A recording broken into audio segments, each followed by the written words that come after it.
huh? So what do you think?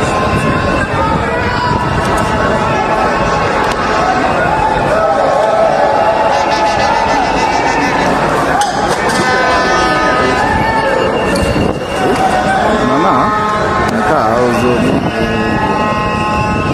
wakazi huko kama ni AFC unaweza zungina hapo. Hello. Niko kwa nani?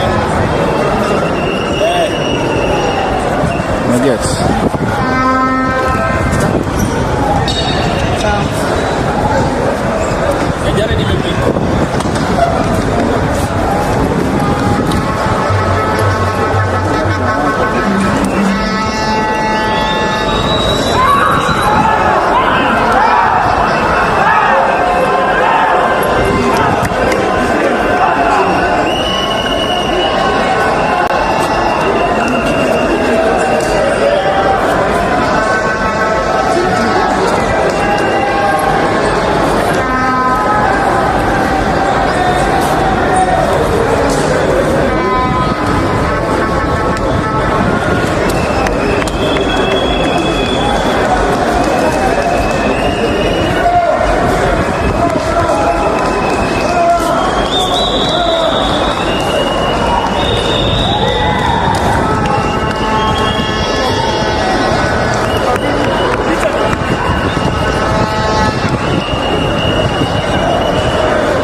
nisetie hapo.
Hello, good morning.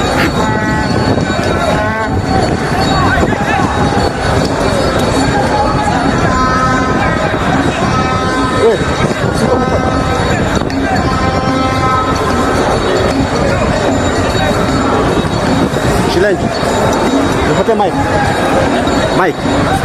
Fanya maneno.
Kwanza nitaka ni rekodi.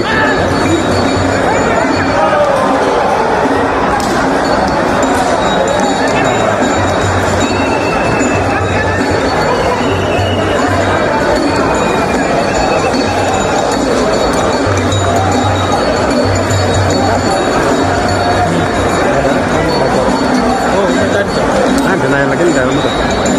Ndio mwenyewe anashuka na kamera zote sana. Wana mashine kwa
minute.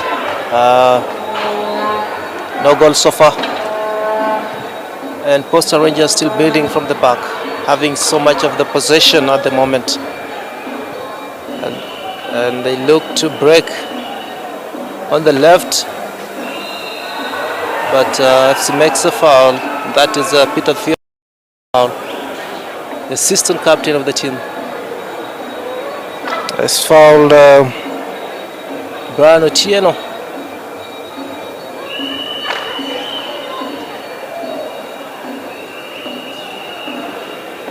On the left, and Posta have a chance here to attack, and Opio is well to the task. Now Bandy, the FC Leopards academy graduate here, who is now playing on the left back today. Yes, Lewis Bandy, who is donning jersey number 25 on the left. He's a versatile player who can also play in the midfield as a defensive midfield, as well as he can play on the right. And let's see what FC can do here. That is another foul in the middle of the pitch to Caleb Olilo. Olilo is a former FC Leopards forward who went straight to Posta Rangers. He now is playing against his former employers. And the referee says the foul was not taken in accordance to the law, and Posta will have to take a retake. This is the fourth game for FC Leopards, fourth game of the season. They have 4 points from the first 3 games, and today they'll be looking to make it 7. This is also their first home game. And Posta on the break again on the right. Foul, yes. That is a foul on FC Leopards.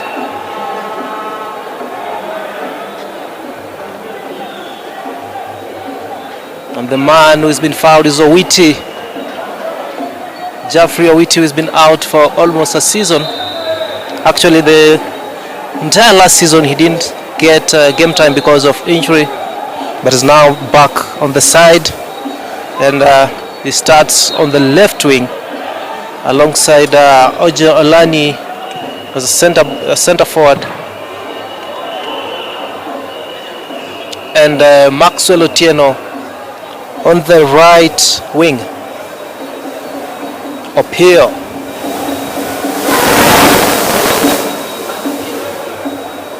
remember FC Leopards is missing a big chunk of the players who have not been registered by the returning FKF Federation. They were signed in mid-season of the last campaign, but they are not properly registered by the transition committee, and perhaps until mid-season, when we shall have another window for signing players, is when they'll be registered. The likes of Nyakea, Cliff Nyakea, we have Omune also missing out, and so many of their first-team players, but Ingwe able to cope up well with a limited squad up to this moment. Today they have a bench power, and now FC, and they attack again. Owiti are not able to get the first touch because he was in a good area to attack, but his touch was not really good. The first touch, which is really important in a game of football. Now KC, another lone, academic graduate who was also out of last season. He went out during the game against KCB, and I was not able to return until end of the season, and is back on that centre back position alongside Washington Monene. And Posta will have possession again, but it goes out of play. This is Nyayo Stadium, FC Leopards versus Posta Rangers for the fourth game of the season. That is for FC Leopards, but actually we are in the 5th week because FC missed one of their game against Vihiga United, which shall be rescheduled to a later date, and that is because there was still some pending case court regarding the eligibility of Vihiga to play in the league, but the case has been resolved to some extent because Wazito have been allowed to play alongside Mathare and Vihiga United. They've been given a reprieve to play, and hopefully the fixture shall be rearranged soon. There's another foul made on Kangula, the FC skipper, who is looking more fit this season.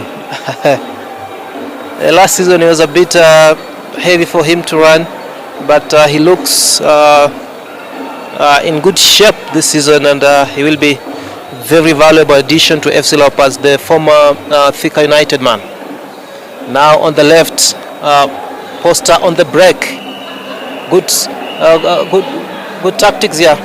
Not able to get past Thiongo, and FC shall have possession again to build from the back. That is now Lohomwa Wanyama, in the middle of the pitch. FC Leopards now surging forward, and Maxwell Munene on the right. Unable to find an option here. He turns it back to Lohomwa, who is playing a more central midfield role, really playing as a holding as well as a defensive midfielder for this Leopard side, and they'll need to build again. And now Bandi Owiti, that is a big foul on him, made by Posta Rangers Brian Otieno. Is actually some good meters into the box, and referee gives no foul. Yes, it's just a throw in, and Owiti into the box. Otieno shot, but not able to get a target, and Posta will breathe a sigh of relief, because when you give such spaces to FC Leopards, they have a good quality that can hurt you anytime, and Posta had just given that loose ball around the D area, and FC haven't made good use of that chance. Long ball forward. Bandi to Owiti.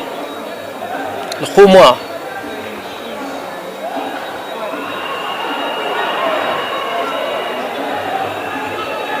That is a throw in. Coach Osem is not very happy with that decision by the referee. But again, he's have to live with that as FC makes another goal kick clearance.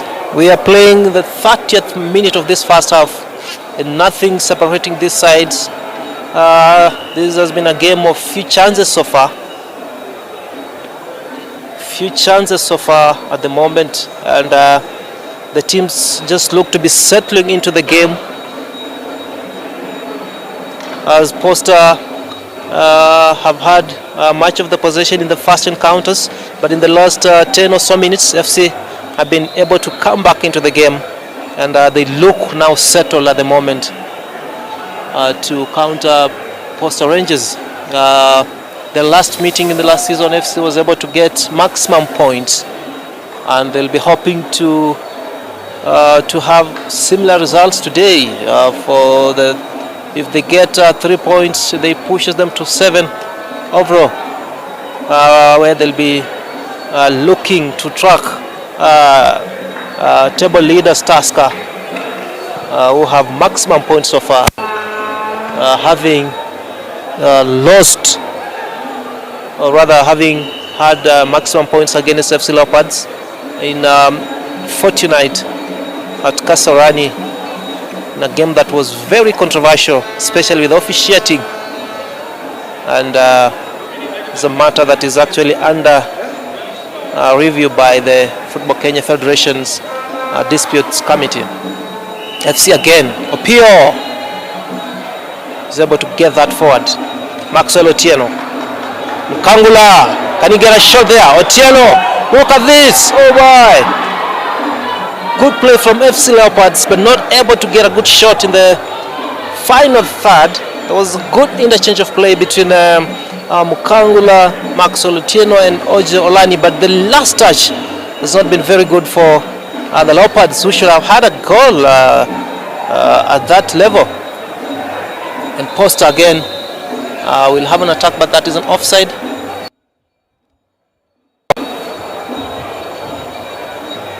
FC Leopards fans back again in good numbers, and the Sukuti dancers really making the environment very good for the players, pushing them.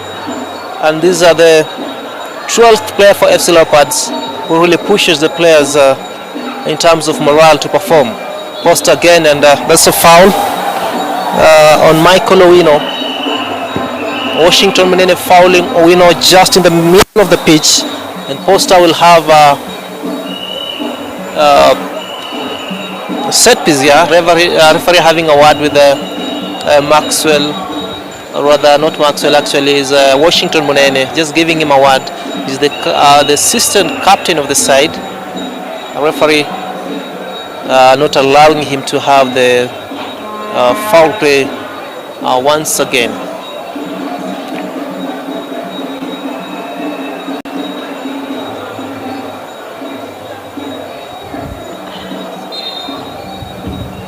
Again, play resumes. Posta. That is Pamba Swale. Good pass. Not able to reach the intended target, and Bandy will start the build-up again from the back. Lewis Bandy to Owiti, not able to have the ball. And now Posta surging forward on the right. Owiti, can he recover? Yes, referee says that is a throw in for FC. Jeffrey Owiti just made a good run to actually to make a defensive cover for Lewis Bandy, and FC will have the ball again to start building back. Luhumwa Munene makes a long one forward. Kangula, Ojo, and another throw in. FC really missing the attacking prowess of Cliff Nyakea, who will be actually on the left or the right wing, alongside Victor Umune, who are not in the game, but hopefully they'll be back in good time. Another foul. I thought Ojo was the one foul, but referee says otherwise.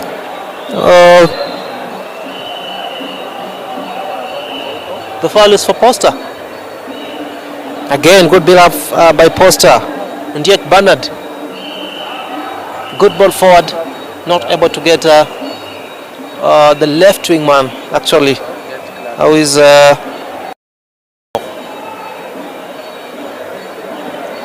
so far the game has been really cool. No much chances between the sides. They're actually seizing each other's, and Posta looked to have settled in the first minutes, but they have allowed FC Leopards really back in the game, and at the moment there's nothing really separating the sides until maybe we have some individual and there is miscommunication from the FC Leopards side there between Lewis Bandy, Ojo Olani and Jeffrey Owiti. Remember, Olani is not really having a good period at the moment. He has missed 2 consecutive penalties for FC Leopards, and the fans are really not happy with him at the moment. So this is the kind of a game that he needs to redeem himself. A goal here or an assist. Fans were really bitter with him in the last game that was played on Jamhuri Day. Really missing that decisive penalty in the shootout that handed Sofapaka the Jamhuri Cup trophy at the expense of the Leopards. Really getting us live from Nyayo Stadium. If you're joining us at the moment, we're playing the 36th minute of this FKF Premier League game. 4th game for home side, which is FC Leopards, as it's 5th for Posta. FC having 4 points at the moment. One win, that is against Ulinzi, a draw against Sofapaka, and a loss against Tusker. And really, you can see their fixture really began with the considered tough opponents, because Tusker really champions. Sofapaka already won one league in the name, as well as Ulinzi have 5 leagues, and really it was a tough one for FC Leopards, but they are able to grind at least 4 points out of that, those 3 fixtures. They'll be looking for their second win of the season at their traditional home ground, which is Nyayo. And now Posta breaking forward here. Look at this. Posta making a danger here, but FC able to thwart it. And now Ojo Olani on his way. Can he get past Pemba? Ojo Olani, foul. And that is just edges to the penalty box. That is about just 19 yards. 19 yards. Ojo Olani fouled by Michael Apudo at the edge of the box. And that is a very dangerous position for Posta to defend. If FC Leopards get a taker here, then they can get something out of this foul. It was a long ball thrown forward, and Ojo just able to use his body to guard the ball and really get a foul there. And seems like either KC Odhiambo or Washington Munene or that is Max Lutino. One of them is going to take the set piece, the free kick. They'll have to discuss and agree who among themselves, but it's a very prime position for FC Leopards here to get a goal. What can they do here? FC Leopards, Posta really making a good roll here. It's now KC. Look at this, hits the post. What a chance. FC almost taking a lead here. The center back, that is KC Odhiambo, jersey number 12, hitting a good shot that just didn't really get the target. Hit the right, the post, actually the right post, and FC was almost taking a lead here. And that one will really make one of the highlights of this game. What a chance for KC.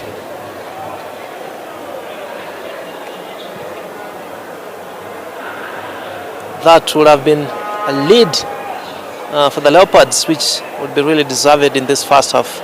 That they didn't start well. They began slow, but they really picked themselves up. Actually, from minute 20 is when they started now having command of the game, and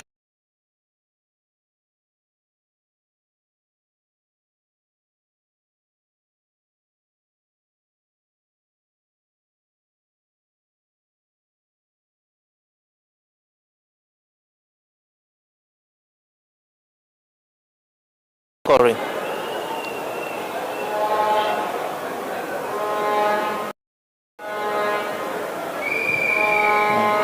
Jao John was well beaten there.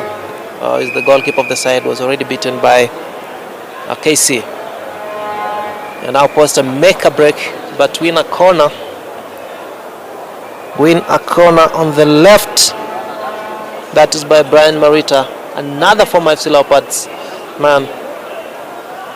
And Posta will have a corner here. Also another chance to score on the set piece, as FC Leopards line up to defend the set piece. Good one here. Opio, good punch. Really. And FC able to defend that. Owiti back to Bandi. Good pass. Now Ojo Olani makes a good one. But Max Solocheno is already offside. He knows that. That's why he doesn't touch the ball. He was already in no man's land, and he couldn't afford to touch the ball because he already knew he was offside.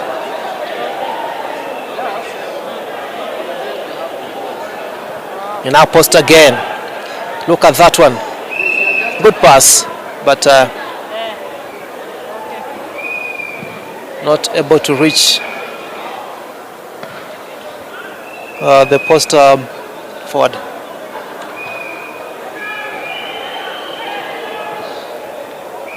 Viambo Kennedy plays back to Njau.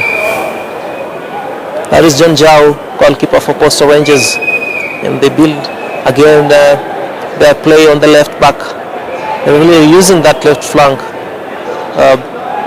But the switch not able to cause much problem. Posta again here.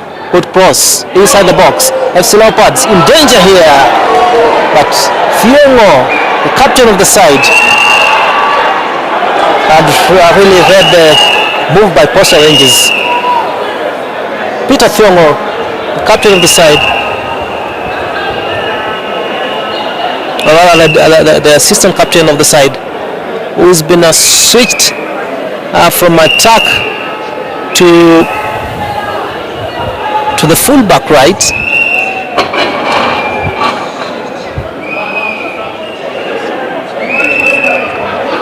He came from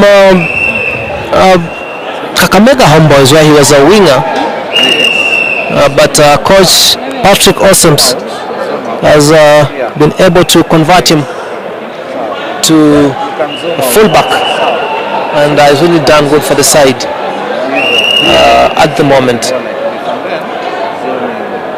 John Kamau is the other manager of the side, formerly with Thika United, and also had stints with Sofapaka, but now is the head coach for Posta Rangers. Peter Thiongo again on the right. Good cross. Not able to get a target here.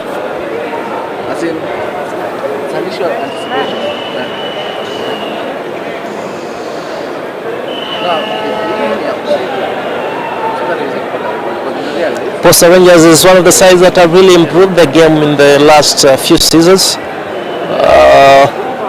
After gaining promotion to the Premier League, they really had good stints, just staying into the middle of the table, just making sure that they don't drop to relegation again. FC again. And now Owiti. Good touch. That should have been a corner. Yes, it's a corner. Yes. The assistant referee really confirms it's a corner, but the referee had ruled for a goal kick. But assistant referee able to correct him. But that is a corner for FC Leopards. Brian Wanyama, another player that graduated from the Ingwe Cubs, which is actually the junior side of FC Leopards. Another player who graduated last season to the senior side. Good midfielder to bring that corner. Well, we shall have good battle in the zonal marking for FC Leopards, as well as Posta Rangers, and the referee giving their instructions that no one should make a foul in the box. Tight marking. Really good battle that is between Maxwell Otieno and Michael Apudo, really running cat and mouse inside the box, and referee is forced to intervene just to warn them of the consequences, but they have begun a cat and mouse game just before the kick is taken. Brian Wanyama bring a good one for FC Leopards, and really another corner. FC Leopards claiming a handball here, but the referee says that is a corner. which is taken quickly by FC Leopards. Can they make something out of this? Good cross there. Fiongo not able to get that ball, and Posta will clear it. Not so far, because Fiongo really winning those aerial battles, and that was Munene who had overlapped, and FC will have a problem here to deal with a counter-attack from Posta Rangers, who are attacking from the right.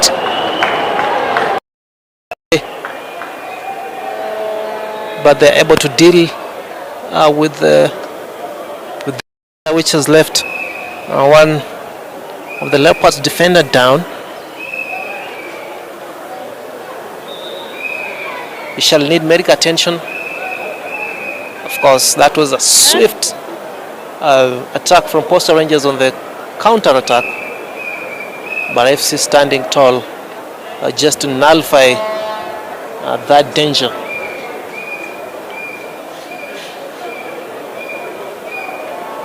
Betika, actually the sponsors of the FC Leopards, having signed a 3-year deal to sponsor FC Leopards. Also as sponsors for another Premier League side in Kenya Police. That was actually Giovanni Lokhumwa, the central midfielder for FC Leopards, jersey number 23, who was injured, needs some attention outside the field of play. Another throw in for Posta Rangers. Good one here, taken quickly. Look at this danger. Opio. And that will be a goal kick, really. Opio mistiming the ball there and nearly causing danger for FC Leopards. That was in the D area. And if the Posta striker, that's Brian Otieno, is much sharp, he could have made a meat out of that thing. But the ball went out for goal kick. Leopards again. Now Lukhumwa back in the field of play. Good pass forward. Witty, and not able to get onto that ball, which is a throw in for Posta Rangers.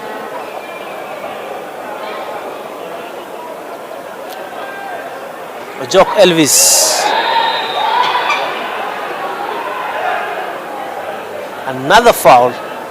That is a Jock Elvis and Ojo Olani, and referee already has a yellow card in his hands. Going to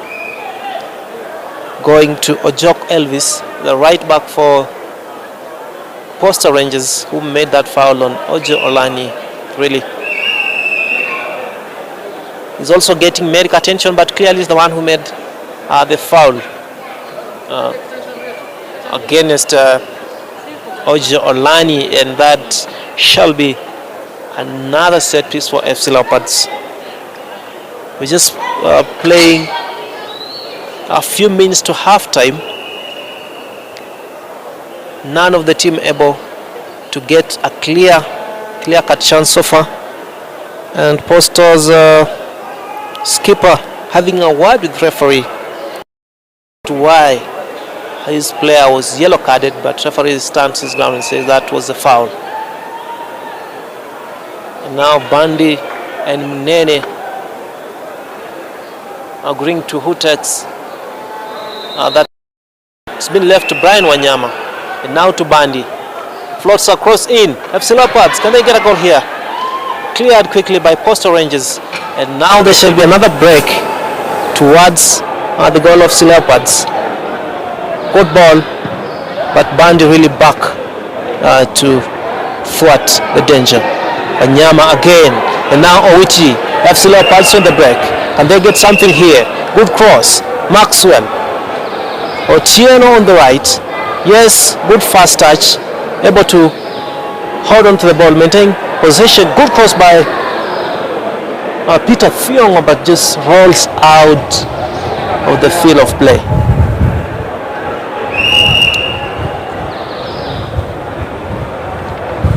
The problem of this game so far is that there hasn't been so many clear-cut chances.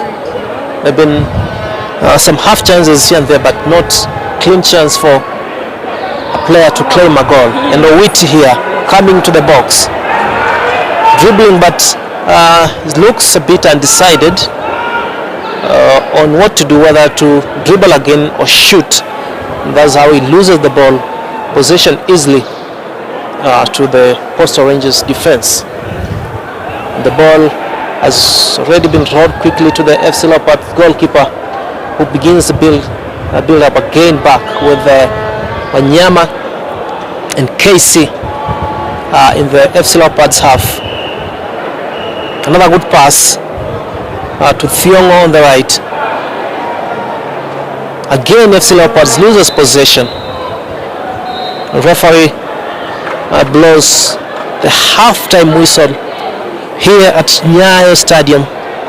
FC Leopards versus Posta Rangers, and no team has been able to get a goal this far.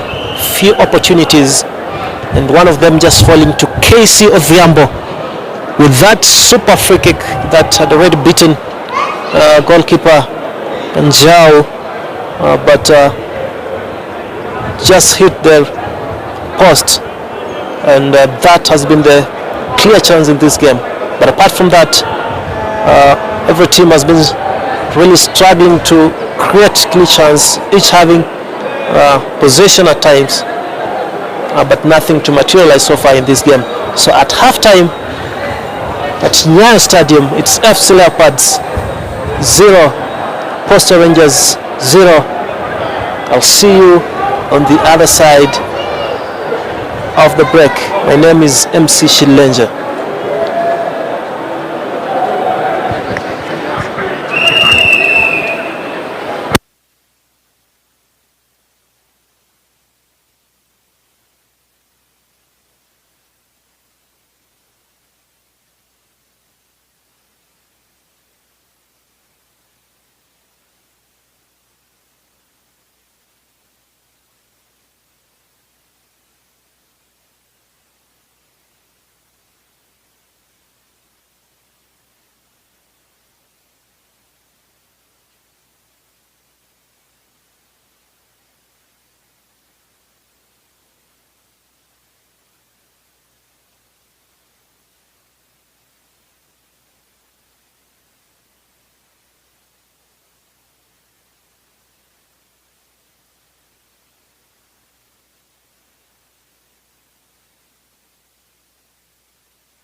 And welcome back to this.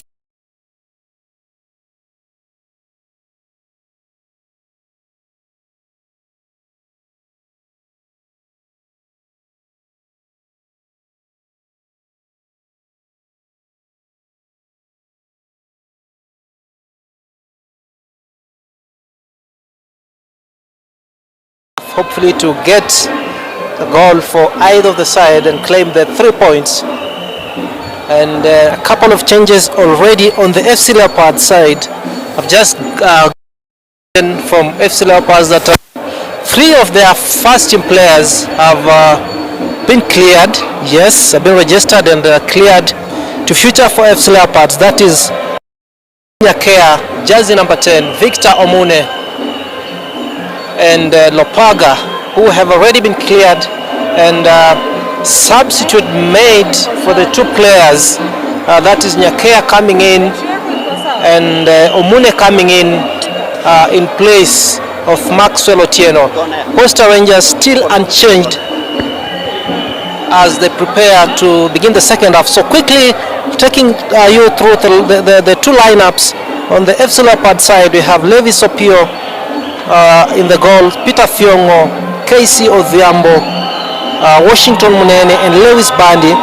In the 4-3-3 formation, in the midfield we have Lukumu Moses, Brian Wanyama, Eugene Mukangula, and on the attack now Cliff Nyakea, Oje Olani and Jeffrey Owiti. Posta Rangers side quickly have John Jau, Elvis Ojok, Michael Apudo and Swale Pamba in their defense. In the midfield they have Kennedy Odhiambo, Dickens Mwema, Brian Marita and Bernard Ondiek, with Michael Owino, Brian Otieno and Caleb Olilo in the striking. Joining us on our YouTube Facebook page of FC Leopards with their commentator MC Shilenje as we begin this second half, with Victor Omune really making a good start here and really enticed by the moves made by Victor Omune. He was a very important player for FC Leopards in the second part of last season, really scoring some good goals for the side alongside Nyakea. And now Victor Omune is looking for support here. Who comes in? Plays to Fiongo, miscommunication, and the ball rolls direct to John Jau, the goalkeeper for Posta Rangers. As I was telling you, FC Leopards have managed to clear 3 of their players already.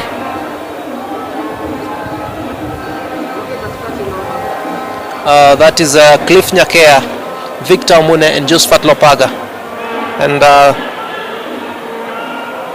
others still yet to be cleared. And so on the FC Leopards bench we are having Maxwell Muchesia, Collins Chivachi, Boniface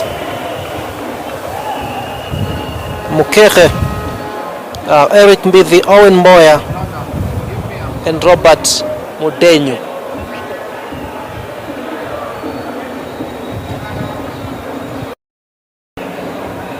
The Posta Rangers bench has Nathan Brandon, Godfrey Shiveka, Kennedy Ochieng, Kevin Odongo, Jackson Duan, Patrick Otieno, Crispina Sonyango, Francis Nambote and Sammy Odero.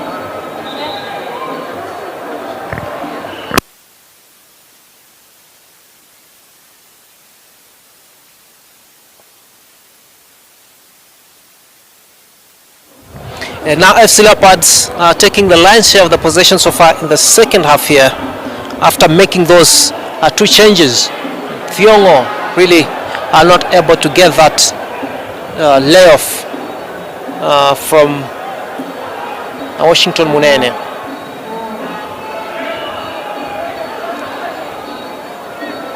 Brian Wanyama, And now Victor Omune plays to Nyakea on the right. Here, Nyakea, Clifton Nyakea to Omune. FC Leopards, look at that! Good shot by Oji Olani.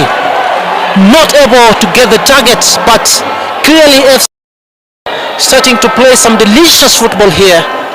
Good exchange of passes from Clifton Nyakea, Victor Omune, Oji Olani, and FC Leopards looking dangerous here on the attack.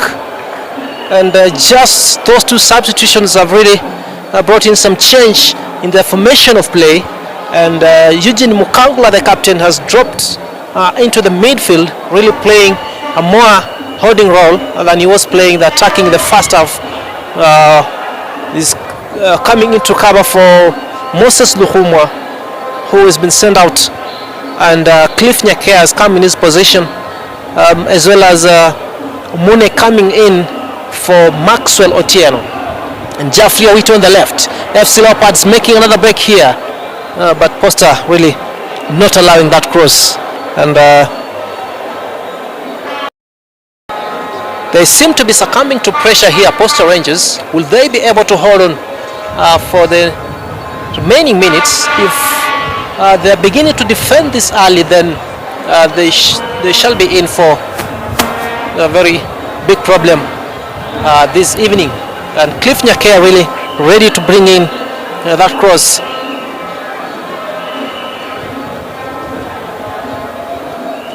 Is a Kenyan international, Cliff Nyakea, having made a good account for himself with the team. Good corner. And Leopards again with possession here. And now Thiongo on the right. Good move, Peter Thiongo. Can he get across? Good cross. Omune. But Posta Rangers really aware of him. And Posta make an attack here through Caleb Olilo, a former Leopards man, who's playing against his former club. But his fast touch has really let him down. And FC will begin build up from the back again here. Both teams have played matches this season, and Posta Rangers sitting on the 12th position with only 2 points from 2 draws. FC Leopards having 4 points, and position. Good pass here, but the field seemed to be slippery for Peter Theo, but the fans really happy with that move. That's a foul by Brian Wanyama.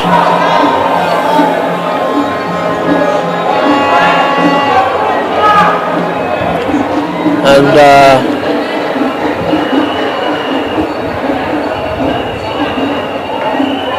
well, the player has been able to wake up again to resume play, and Posta will have that a set piece to take right in the middle of the pitch.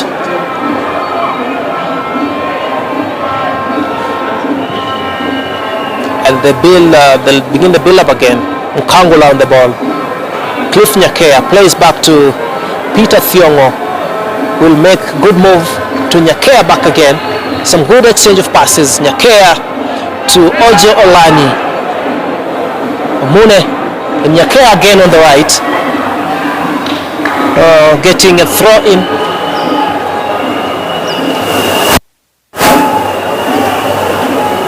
Cliff Nyakea on the right.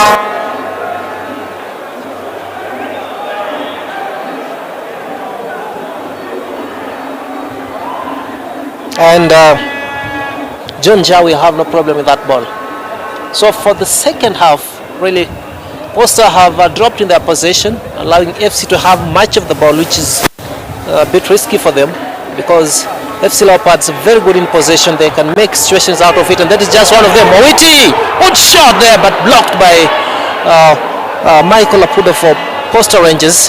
He had a good chance, but again, as from the first half, making is a bit late. He's not sure whether to shoot or to dribble, and it takes too long to make that shot. That's why the shot was blocked.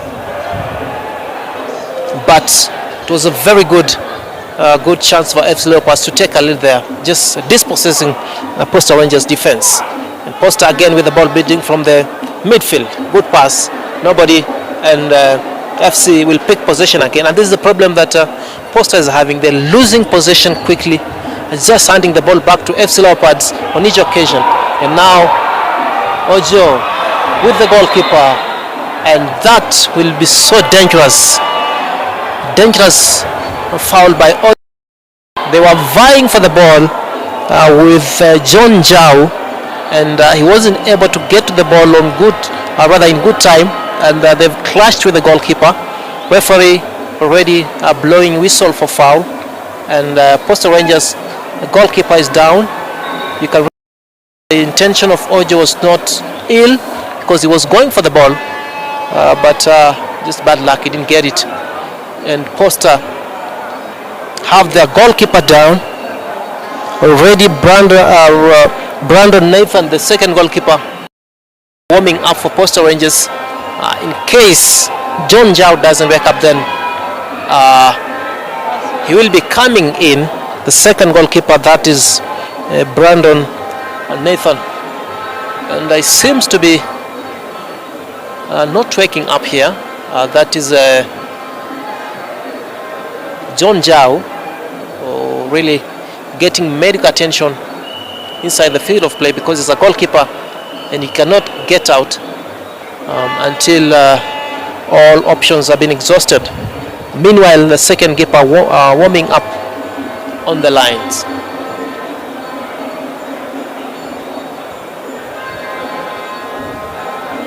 If you're just joining us, this is our YouTube page, FC Leopards. Remember to subscribe down there and also engage us on the comment box. You can see so many engagements going on through as to who is going to win the game.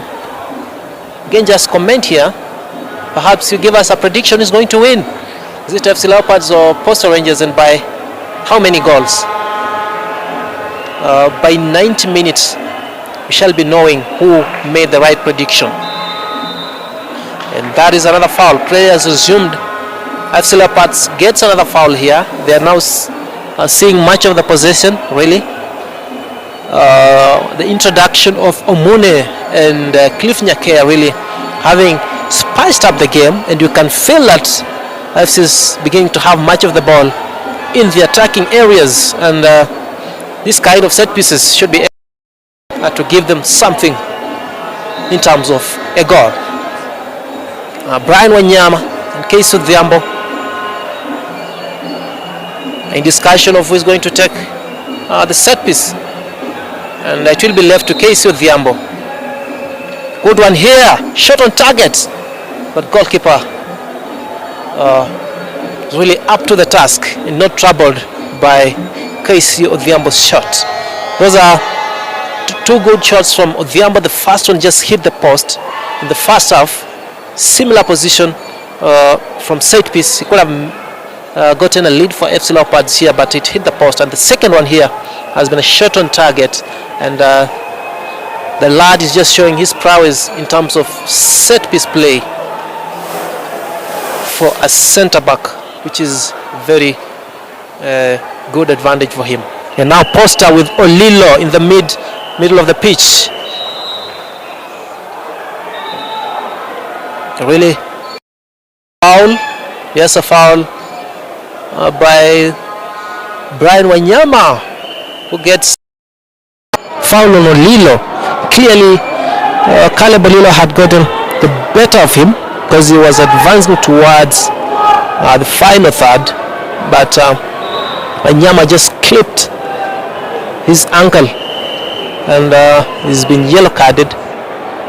Seems we have another change here for Posta Rangers. Another change for Posta Rangers, and coming in will be Patrick Otieno. Patrick Otieno, jersey number 7, will be coming in for Caleb Olilo. Actually, Caleb Olilo, the former FC Leopards man, coming out, and will be coming in 2 players. That is Peter Otieno jersey number 7 and also jersey number 24, that is Sammy Odero, coming in for Posta Rangers to take places of Caleb Olilo. And FC Leopards might be intending to make another change here. They might be just intending to make a change. Remember, with the new rules, teams are allowed to make up to 5 changes. Yes, 5 changes, but they have to be made in 3 beats. Now Posta coming forward here, surging but not able to get a good pass. As I was telling you, teams are allowed to make 5 changes, but the 5 changes have to come in 3 beats, meaning you can take out 2 players and then 1, or however you decide, but only on 3 occasions do you make all the 5 subs. If you exhaust when your chances, the 3 chances before you make all the substitutions, then trust me, you'll have to end up the game with a number of players in the pitch. Posta again, good pass, but able, no trouble, rather, for Levis Opio.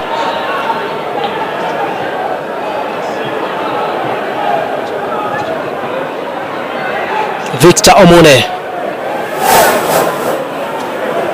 just holding on to play, and now Jeffrey Owiti on the left. Can he get in across? Owiti plays back to Omune again in a good position. Wanyama back to Casey Odhiambo. Good layoff, but Posta really winning the area duels, not allowing FC Leopards to get the ball. Wanyama again on the right, and now Peter Thiongo intending to bring in a cross. Good cross. Goalkeeper Peter Njao able to thwart that cross by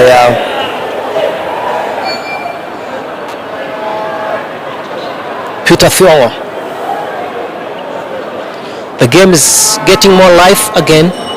First half didn't have those many chances, but each team is trying to get clear chances. And Posta Rangers is a side that really plays a very compact game where they are able to sit back and soak the pressure and just wait to hit you on the counter attacks. And that is something that FC Leopards is not going to allow, especially with Posta Rangers, because it's a side that is able to defend well. Once they get a goal, they're able to defend well and just ensure that they frustrate you. So FC Leopards will be really trying to hit them before they do so, just to disorganize them so that they are not able to hit you on the counter attacks.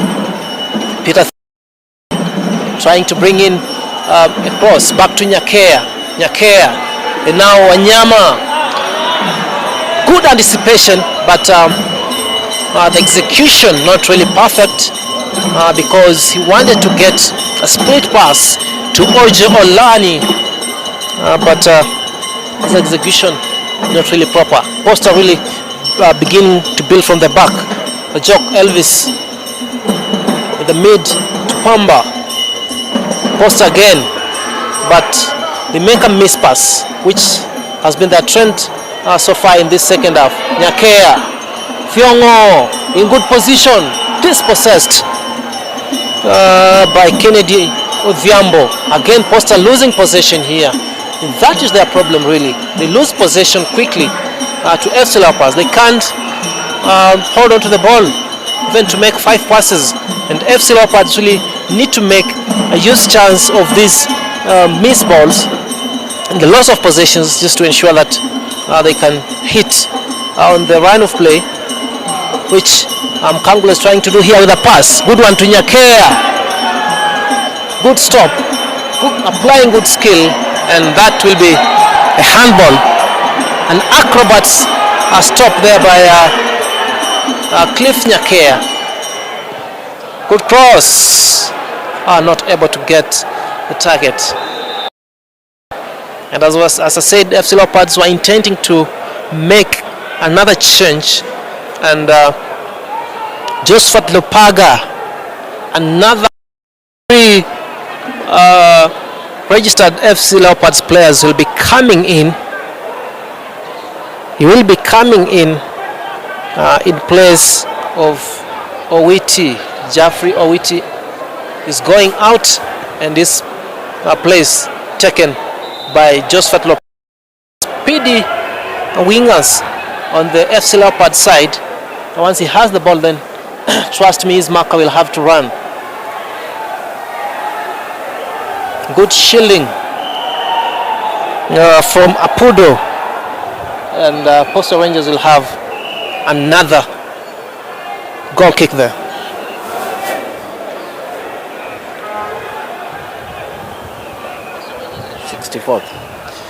We are already playing the 64th minute so far, and no goal between the two sides. FC Leopards looks like the one in the second half. They look more of the team wanting to score than Posta Rangers, who have decided to sit back, soak the pressure, and perhaps hit FC Leopards on the brakes.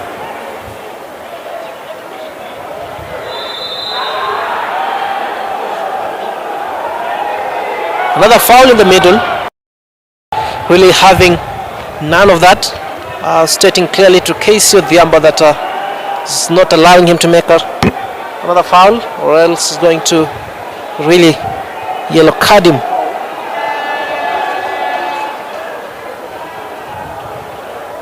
That is Dickens Mwema. The Posta Rangers midfielder has been fouled, actually. The holding midfielder for Posta Rangers.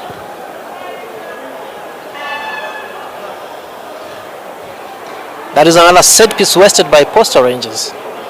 And Apudo not able to get his target on the right. And FC Leopards have the ball again.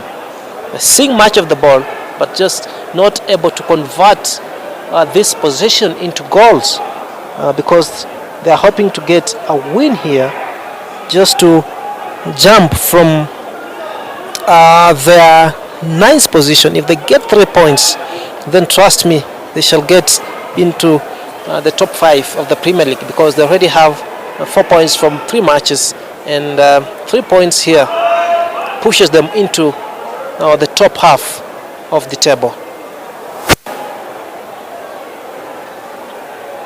And Kangula again, he looks more fit than he was last season, perhaps having gone through thorough exercise just to make him a bit slim than he was last season, and the moment his shape looks so much superb. FC again loses possession on the right, rather the left. That was Josephat Lopaga, who the ball was intended to, but not able to get it. And now Posta will begin the build-up again with Ojok again. Back to Nyayo John,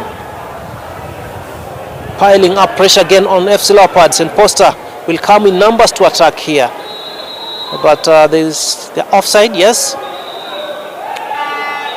Offside, that is by Brian Otieno, was already offside by the time the ball came forward. Rather Sammy Odero, the man who's been found in an offside position. FC Leopards again, and the fans really pushing this team here to get a goal. The fans pushing the team to get a goal. And Cliff Nyakea in good position here. Good cross. There. Really. Good creation by Cliff Nyakea. And the forward seems to be really running and forgetting to pick the ball. Oje Olanyi was in good position, but he had already gone ahead of the ball. That's why that was a mispass. But clearly, Nyakea had good intentions to that cross, just bringing in a 45 for someone to joining into a goal. And now Ojo again in the box. Wow, Jao again coming in to collect it in time just before Ojo Olani made a shot. Munene, And now Brian Wanyama again, another pass, but really not getting the intended player.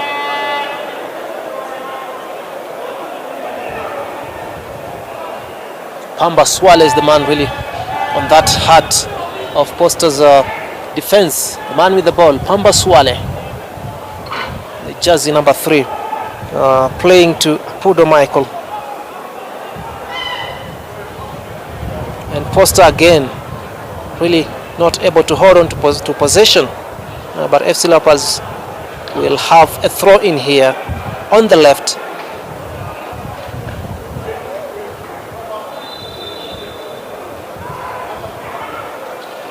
And the referee seems not happy with that is Levis Bandy having just rather the Posta Rangers player, and play resumes. FC Leopards again, Oje Olani using well his body, good pass there, but Posta just clearing everything here. They don't want the ball in their half and doing everything, but FC piling another pressure in here. Casey Odhiambo, Lopaga, Eugene Mukangula, can he get a shot? Good pass, Omune, good shot! Oh my, just inches, and FC Leopards was getting a goal here. Good shot from Victor Omune, just on the edge of the box, and goalkeeper John Jao really to push it to corner, and the fans of FC Leopards really look thrilled by that move, that there was good exchange of passes. FC Leopards almost getting a goal here, and the ball is played out for corner. Mukangula to bring in the corner. And again, there are so many battles in the box, Posta Rangers box really. Referee has to settle these players because there's so much shoving, push and pull between these two sets of players, the attacking and the defending players for Posta Rangers in the area duel. And now Mukangula will bring in the cross. Can FC Leopards benefit from this set piece? Again, that is Lopaga. Lopaga really having trouble with Posta Rangers. Referee giving in clear instructions on how they need to stay in the box. This is a very dangerous ball, and Mukangula would bring in the corner. Good duel, short corner here. Mukangula again. Can he get in across? Ojo, good header. Omune, FC Leopards makes a turn in the box, but he's outnumbered by the Posta Rangers players. Really, but again the ball is on the FC Leopards side, and they again come in. Victor Omune, Cliff Nyakea inside the box. Good cross and a header.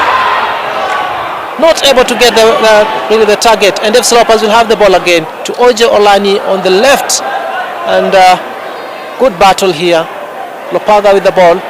FC Leopards coming to life once again as they try to get a goal. Can they get across? And referee says goal kick.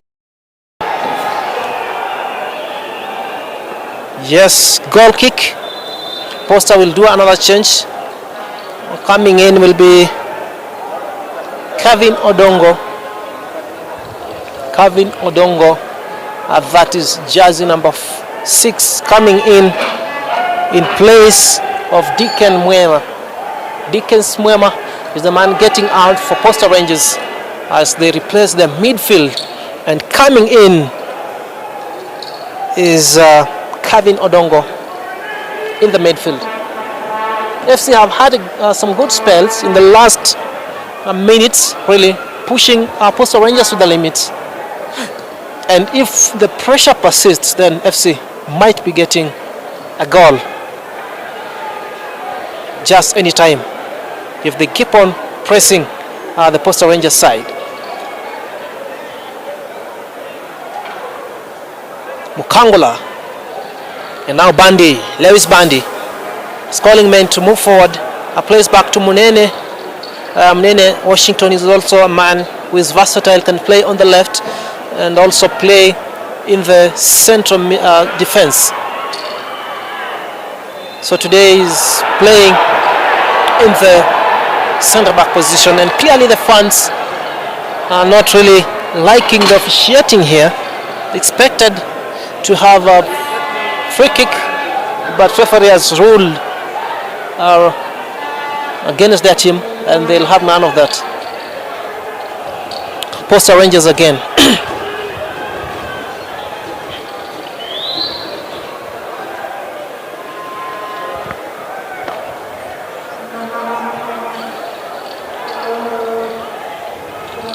Bamba plays to the newcomer, that is Odongo, who is coming with so much pace, but FC able to thwart his attempt, and Opio will begin the build back from the centre back, and that is Washington Munene. He's calling for support. Good pass from Mukangula to Lopaga, and it's offside. Josephat Lopaga offside is one of the speedy wingers here on the Leopard side, and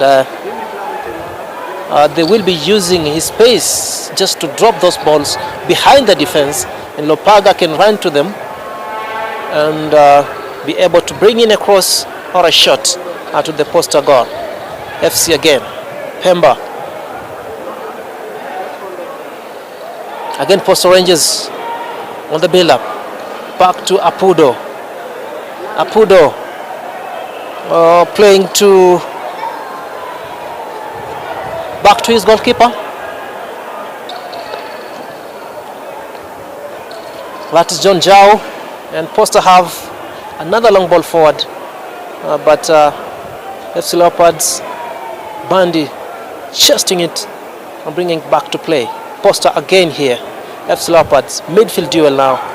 We have a midfield battle here of who is going to control the midfield, and FC Leopards looks like the better midfield at the moment. Lewis Opio plays the ball to KC Odhiambo. Again back to Lewis Opio. A short stopper who is very good with the ball on his feet. And Munene again.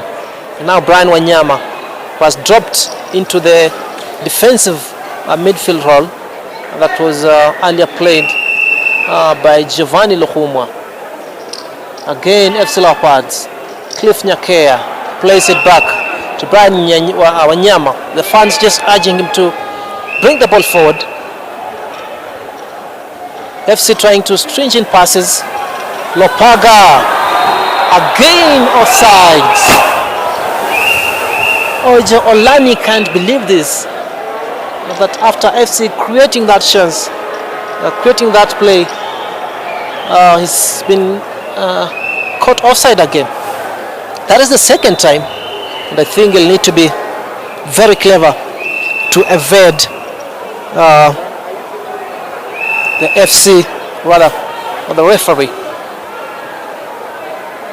No clear chances again so far for Posta Rangers. FC trying to bring in some half chances, but nothing spectacular so far as the two teams battle out for 3 points in this FKF Premier League fourth round for both teams. But other teams shall be playing their fifth round for Homeboys and Zoya Sugar, Tusker, KCB. These are teams that have already played 4 games alongside Sofapaka and Nairobi City Stars. But FC Leopards, Kenya Police, Posta Rangers, Bidco shall be both playing their 4th games of the season. Remember, Wazito, Mathare United and Vihiga Bullets have been temporarily brought back to the league. The case that was challenging their eligibility has been ruled in their favor for them to be included again in this season's Premier League. And Kenya Police had a friendly match today with Mathare boys just edging them by 4 to 3 goals. A very entertaining match played at Camp Toyoyo.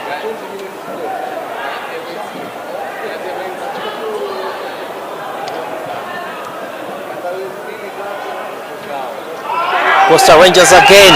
Referee says play on. Dangerous area. And Posta Rangers have a goal here. Look at this. Posta Rangers celebrate.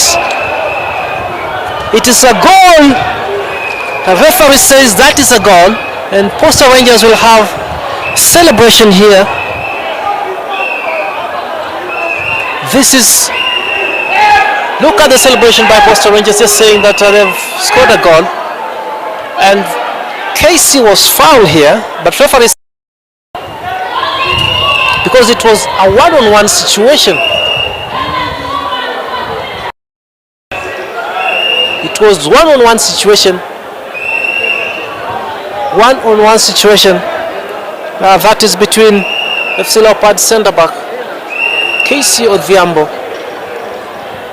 and the substitute Odero Sami, the substitute that came in, really, and he was able to get the better side of Casey Odhiambo. AFC Leopards claiming foul there, but referee says no, there's no foul. And he was clear on goal, really. And he played to it and scored a goal, and that is a goal by Kevin Odongo. Kevin Odongo getting the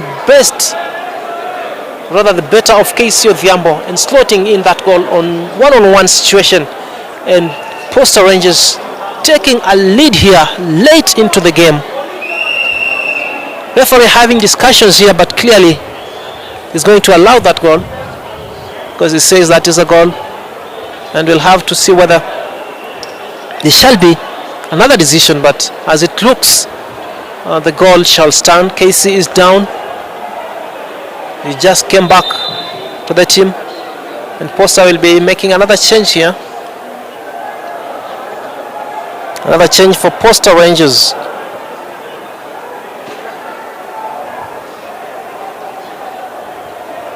Coming in is Francis Nambote.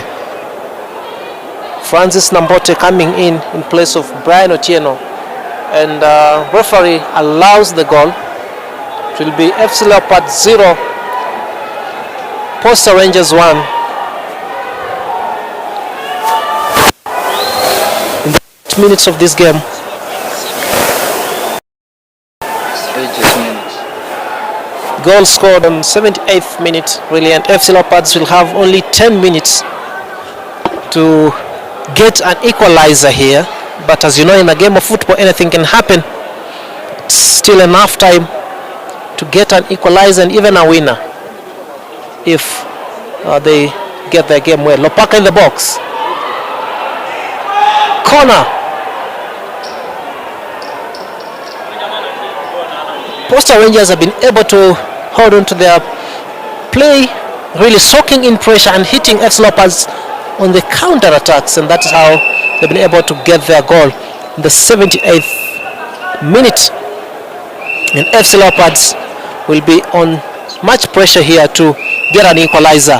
And now Bandy getting across, but it's cleared away by Posta Rangers, and I tell you, they are going to defend the remaining 10 minutes of this game. FC will have a lot to do in terms of equalizing, and goalkeeper John Chao having the ball with no hurry to take the goal kick because he's hoping that Posta Rangers will get the 3 points. Again, FC Leopards. Omune, Mukangula. Omune again. Plays to Lewis Bandy. And on the left is Lopaga. Can he get in across? Good cross, yes. Ojo. Good header. But goes out for a corner. FC Leopards will have a corner here.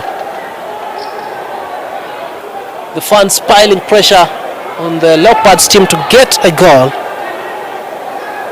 Will they be able in the remaining about 8 or 9 minutes or 9 minutes? The fans calling for a goal. And Mukangula really to take that set piece. Good corner. Cleared. There's a call for a penalty. FC asking for a penalty that a player handled, but referee says no penalty, and FC makes a quick change. Casey Odhiambo seems to have been injured from that tackle leading to the goal. Casey goes out, and in comes Robert Mudenyu to replace him in the centre back, and FC lose possession again here in the middle of the pitch. Posta Rangers really are taking their time to pass the ball. A good one goes forward here, and FC Leopards will have no problem in clearing it. And Mudenyu on the right, overlapping. Can he make something out of it? Good pass to Peter Thiongo. Good cross, but goes straight to Njao. John Njao is the goalkeeper, who's been really quiet in this game. He hasn't had so much to save. Most of Leopards' shots have been off target, and he's been really relaxed in goal so far this afternoon. As well as for Levis Opio, his only work has been to get the ball out of the net in the 78th minute. Other than that, the action in the goalpost has been really calm. Good battle between Cliff Nyakea and Mukangula picks the ball. Another good pass to be followed by Lopaga, who is again offside on the left. Yes, he's staring at another defeat here after losing to Tusker in a fortnight. Similar fashion, they lost 1-0 to Tusker, and today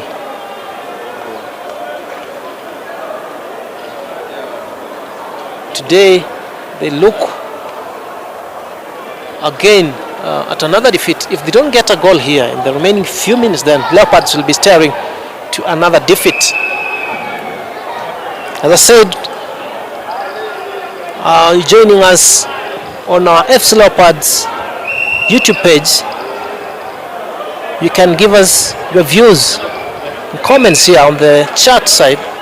You see who is going to win this game. You can give us a prediction by how many goals, who's going to win the game.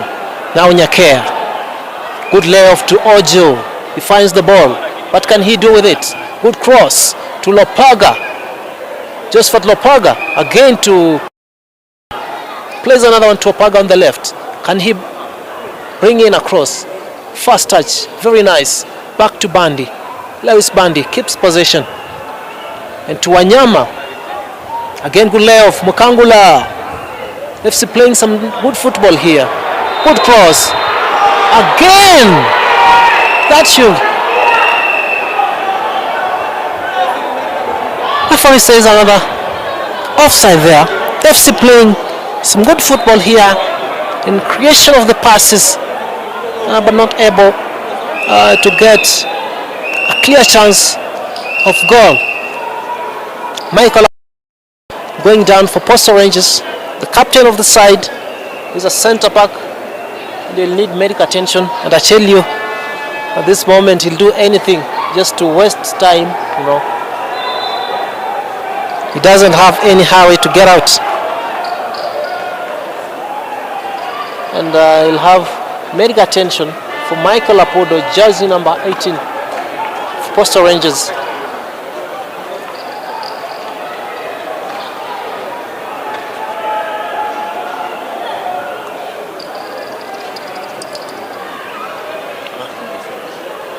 And just on the lenses is none other than Jesse Tete, the man behind the camera, bringing you live pictures, doing good work with me here. Jesse Tete is the man behind the camera.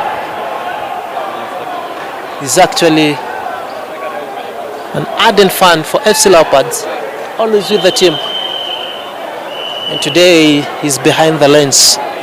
Jesse Tete. Posta will be doing everything to defend here. just to ensure that they don't lose the 3 points. They will be doing so much to defend their lead. The referee issues a yellow card to goalkeeper John Jao for time wasting. Yes, time wasting. He ought to have taken the goal kick quickly, but he's wasting time, and referee says, I won't take that.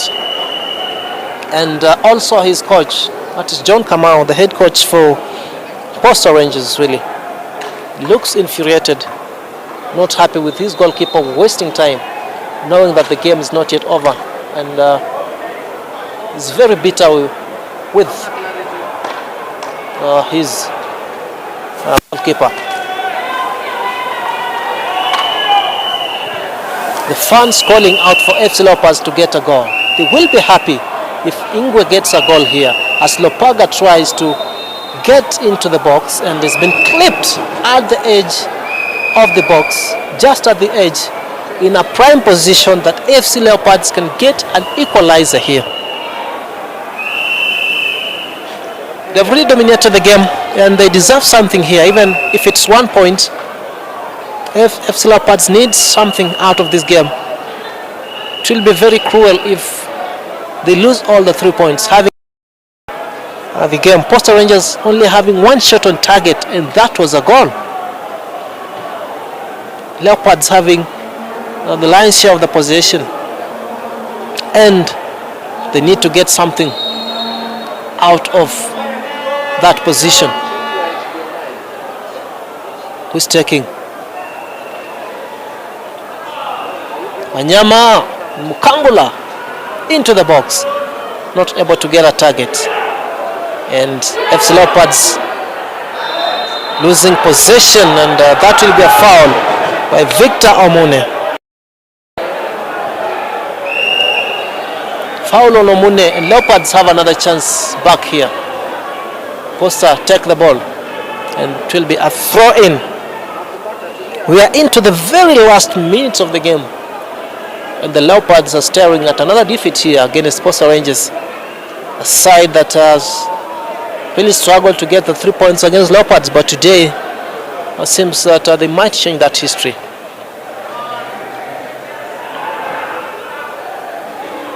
Again, Pamba gets clearance to Thiongo, who plays back to his goalkeeper Opio. Leopard now in rush to get an equalizer. Munene not having a good first touch, and the ball rolls out to a throw in, just to the delight of Posta Rangers.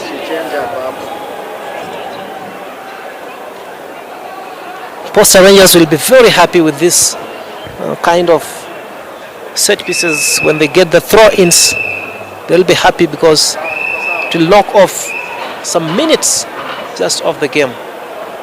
The referee indicates that he's not going to allow time wasting.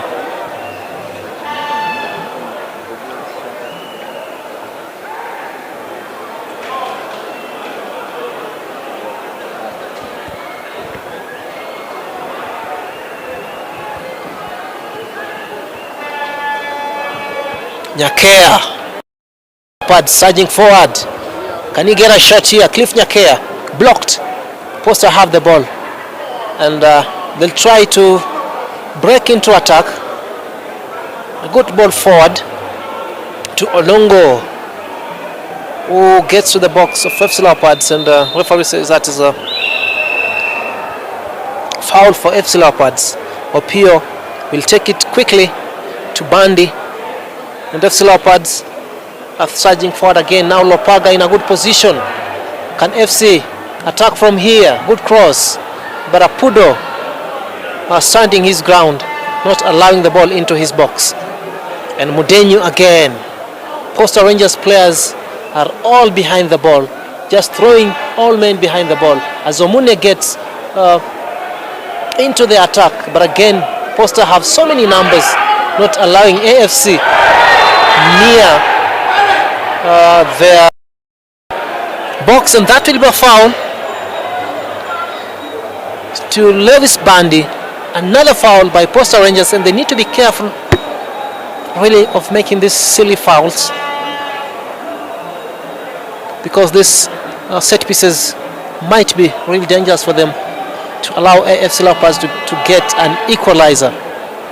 Brian Wanyama, the man to bring in, and FC have thrown all men forward into the box just to get something out of this game here. Brian Wanyama is a good loop in, a header, and FC Leopards can't get something here. Referee says it's a foul on the goalkeeper.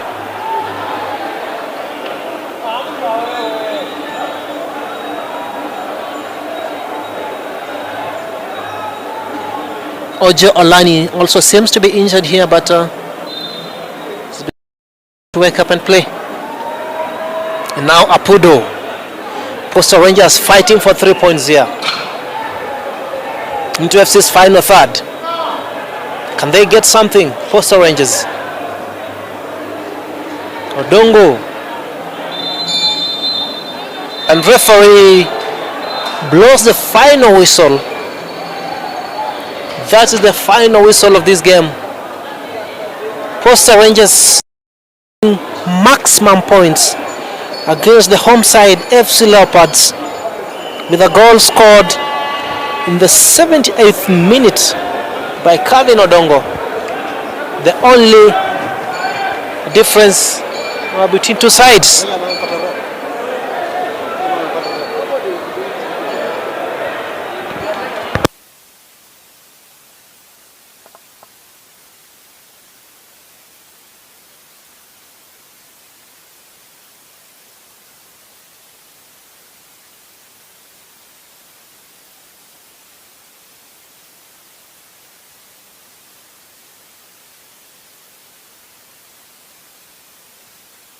Some late drama to this game. Josephat Lopaga is the man receiving a red card here. After approaching the referee seems not happy with that decision by Lopaga to confront him. And Lopaga is red carded here in the death end of this game. And SC Leopards will be reviewing much possession that didn't lead to any points this game. They've been brilliant, really, having much of possession but few chances, and the only chance that Posta Rangers got was a goal for them. And this is another 3 points missed for FC Leopards, 3 points for Sofapaka, or rather for Posta Rangers.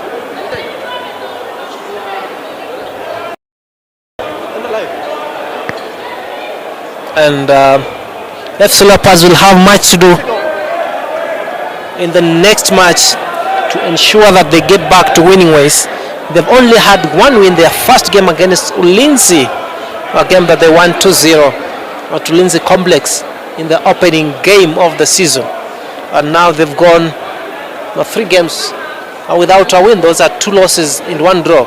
And the coach, Patrick Osem, is just having a word with the officials of this game. So full-time results here is FC Leopards 0 and Posta Rangers 1. Be sure to join us in our next match. Being your commentator, MC Shilonje, and see you once again.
play our game, but the most important thing is the 3 points. Coach, a tactical change, Kevin on for a defensive midfielder and got the goal. Maybe what did you see in the game that informed that change? Of course, there was the issue of Leopard dominating in our midfield, and I think we needed somebody who is more agile and again somebody who is reading the game properly. So I think Kevin fell in that category, but the most important thing is the team. Coach, that young boy Brian Otieno signed from I think the 3rd tier last season. He looked sharp, especially in the first. Yeah, he's working well, and I love that because when I get into a team, then I don't develop a young player. Then I think that year I don't count it as an achievement. So he's an upcoming player, but I think he has the potential. Yeah. Coach, kana kwamba kuna foul ulipokuwa umesimama pale, uliona nini tofauti? Haukuwa na foul. I think the AFC Leopard player, I think he was outpaced, and I think instead of defending the space, he went for the ball, and I think he miscalculated, and I think it's a genuine goal. Whichever angle you want to look at it, it's a genuine goal. Coach, you didn't create many chances in this game, but you had a goal with a few shots on goal. Is it part of your tactics? I don't know what you mean. I don't know what you mean. How many chances do you want us to create? So, because the most important thing is that we have the 3 points. So, saying about my tactics, how many chances do you want me to create? How many? Thank you, Coach. Thank you, coach.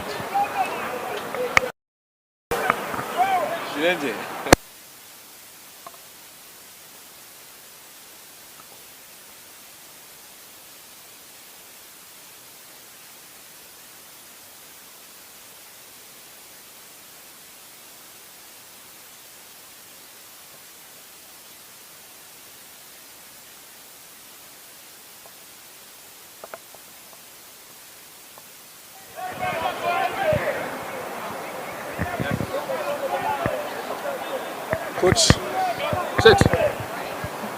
Salam. Your eyes are... My eyes are red Yes. because maybe I slept on the bench, I don't know. Coach, your take on today's game, a defeat in the closing stages. What's your overall take on the game today? You know, I think that we had an average first half. We lost too much balls. So that's why I made the 2 substitutions at the half time. Second half, to be honest with you, it was only one team on the pitch, and it was us, because we were very good in second half. After we knew that they will play long ball and trying counter attack. So yeah, they score on a counter attack. Now, is it a fault or not a fault? That's what I was speaking with the referee. For me, it's a fault because Casey is just trying to protect the ball, and the guys touch him. He said no, so I don't know. But it's even not that the problem. After the goal, you know, Casey stay, I think, at least 5 minutes on the ground. This team try to win a lot of time. And at the end of the day, we have 4 minutes additional time. So it's a little bit special. Talking about Casey, is it a recurrence of the injury or is it okay? You know, Casey is coming back since he didn't play the last 7 months, so he plays 75 minutes last week. I think today he played maybe 80 or a little bit more minutes. He's giving us also stability in the defense. So he was involved in the free kick or not free kick and on the goal of Posta. But the most important is that he's coming back. He's, I think, not feeling too much pain at his knee. So I think he will be ready. Now we still have a game on Wednesday. After we will have some off days. So it means that begin January, it will be 100%, and he will be able, I think, to finish all games. How important is it to have at least 3 more players available, coach, heading into the next game? Very important. You saw the difference, I think, between the first and the second half. As soon as you bring players with a little bit more experience, we had the control of the game, we had the management, we had the possession, we had some opportunities as well. So it's a good thing. Now it's still 7 players I'm waiting for. So I guess that everything is okay now with FIFA and the federation. So I think that in the next day we will have 2 or 3 more players, and maybe for beginning of January everyone will be available. Coach, what do you need to turn the tide now? It's 4 games, only 1 win. Yes. What do you need to change in order to get? So I think you are aware that it's only today that I was able to use 3 experimented players. So we had to deal with that. So now, of course, it's a disappointment today. It's a disappointment, especially regarding the second half. Because to be honest with you, if this game had finished with a draw, I would have been disappointed. And now we lose. We lose on the only action they had in second half. That's football. That's football. Coach, last season you talked about your captain Eugene playing around 55 to 60 minutes. This time I've seen him play 90 minutes for the first time in a long time. But has he improved? Maybe is he in better shape right now? First of all, he has improved also physically. He lost some weight and he has improved. And also that I don't have a lot of choice. I don't have a lot of choice, guys. So now that's also very important for the team that those guys are coming back and they will be available. It means then concurrency will be there, and it means that it will give me options to change the game. Like I repeat, like we did today, because first half was average with too much ball lost, but second half we were much more better. How far away is Teddy Neslaba from coming back, coach? He made an MRI last week, so that's about the medical stuff. I think it will take some more weeks. We will see. Thank you. It's okay, guys. Thank you, guys.